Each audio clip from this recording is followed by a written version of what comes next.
Hello friends, आपका स्वागत है हमारे इस यूट्यूब चैनल पे। आप में से बहुत सारे कैंडिडेट ने हमसे ये पूछना शुरू कर दिया था कि ये जो चेन्नई जोन स्पेशली है, इनका डिवीज़न अलाउड किया गया है अथवा नहीं किया गया है। तो इस वीडियो में हम जानने का प्रयास करेंगे कि इसमें क्या सब प्रक्रिया चल रहा है, एक्चुअली में क्या हो रहा है, उसके बारे में भी जानने का प्रयास करेंगे। और हमने आपको समय समय पे कम्युनिटी पोस्ट के माध्यम से भी जानकारी साझा करता रहा है।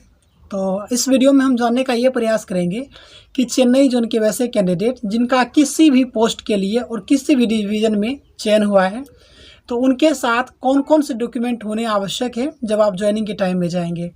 तो ये अभी जो मैं दिखाने का प्रयास कर रहा हूँ, तो ये सेलम जोन डिवीज़न ने अपने तरफ से एक नोटिस जारी किया, जिसमें उन्होंने बता रखा है कि कब से वहाँ पे जो कैंडिडेट जिनका चयन सेलम डिवीज़न मिला है, उन कैंडिडेट को, चूँकि ट्रैकमैन वाले कैंडिडेट का ही वो दिया गया है, तो पीडीएफ भी जारी किया गया और बता रखा है कि कौन कौन से डॉक्यूमेंट आपको लेकर के वहाँ आने हैं और कब से ज्वाइनिंग है।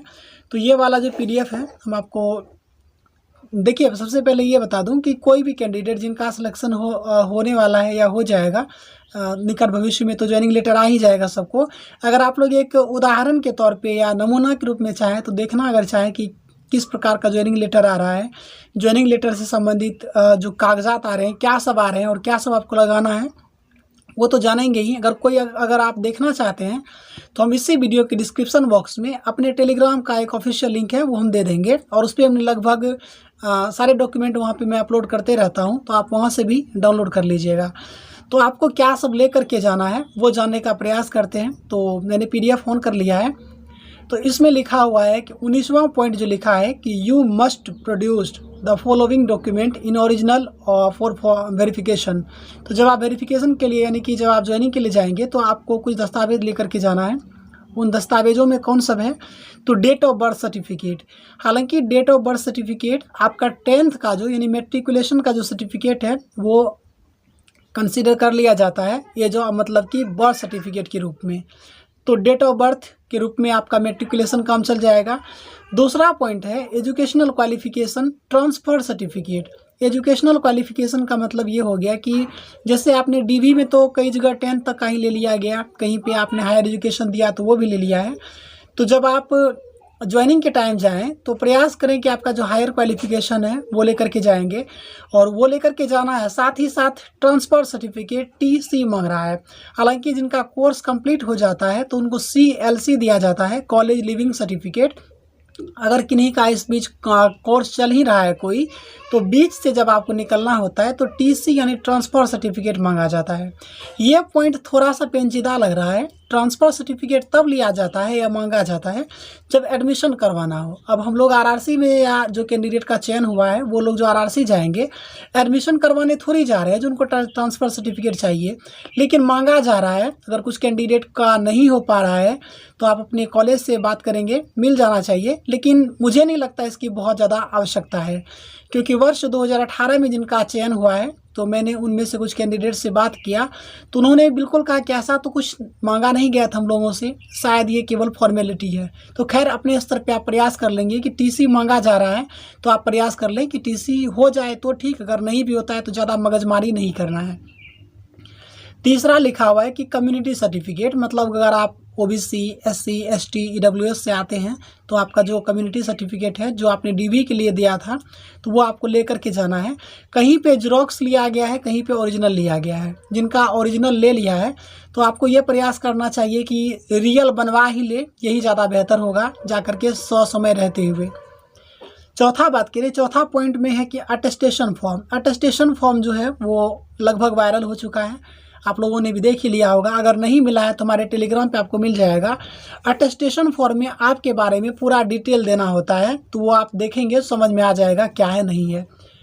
उसके बाद बात करें, उसके बाद क्या है कि 2 सेट्स ऑफ अटेस्टेड कॉपीज़, जिसमें कि 1, 2, 3 का मांग रहा है। एक का कहने का मतलब डेट ऑफ बर्थ सर्टिफिकेट का भी अटेस्टेड होना चाहिए, और क्वालिफिकेशन भी चाहिए, और जो है एजुकेशनल क्वालिफिकेशन प्लस उसके साथ जो है आपका कम्युनिटी सर्टिफिकेट है, ये सभी अटेस्टेड होना चाहिए। ये मांगा जा रहा है। उसके बाद कह रहा है कि रिसेंट पासपोर्ट साइज़ फ़ोटो। अब कहीं पे 5 मांगा जा रहा है तो कहीं पे 10 मांगा जा रहा है। तो आप प्रयास कीजिए कि 12-14 बनवा लीजिए फ़ोटो एक साथ, ये ज़्यादा सही रहेगा। तो नए वाले फ़ोटोज़ आपको लेकर के जाना है। और उसमें जो एक अलग से फ़ोटो मांगा गया है, एक नहीं मांगा गया, ये संख्या में 2 मांगा गया है। तो लेकिन आप 3-4 बनवा लेंगे तो इसमें 3.5 सेंटीमीटर इंटू 2.5 सेंटीमीटर का साइज़ जो होगा ये स्पेशली मांगा गया है। लेकिन इसमें यह भी कह दिया गया है कि फ़ोटो जो होना चाहिए वो रेड एंड ग्रीन बैकग्राउंड उनका नहीं होना चाहिए, तो आपको स्वीकार कर लिया जाएगा। उसके बाद ज़ेरॉक्स कॉपी मांगा गया है कि जो आपका आवासीय स्थल है उससे रिलेटेड जो एविडेंस है या प्रूफ है आपके पास, उनका ज़ेरॉक्स लगेगा। कहने का मतलब सिंपल कहें तो आधार कार्ड का ज़ेरॉक्स लेकर के जाना है।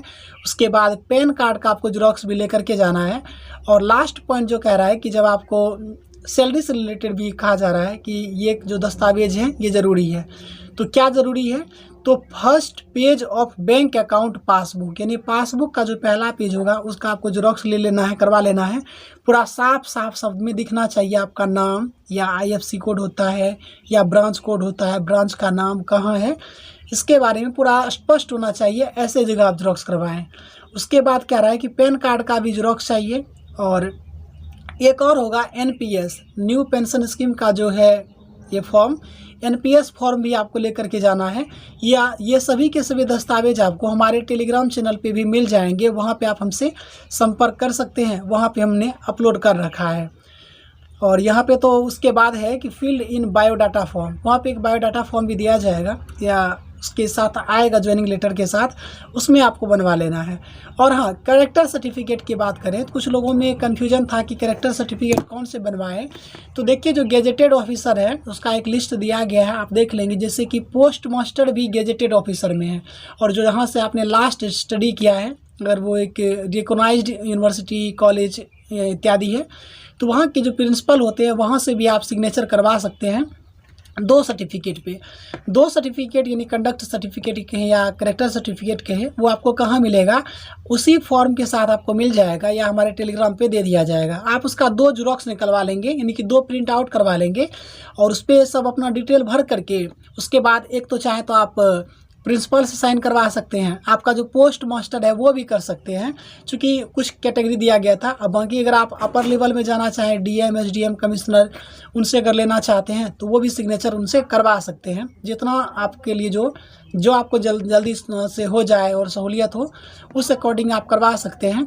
तो ये जो कैरेक्टर सर्टिफिकेट है ये लेकर के जाना ज़रूरी है। विदाउट कैरेक्टर सर्टिफिकेट आपको प्रॉब्लम होगी, इसलिए 100 में आप लोग बनवा लें। वीडियो को ज़्यादा लंबा हो रहा है, किसी नेक्स्ट वीडियो में और बात करने वाले हैं।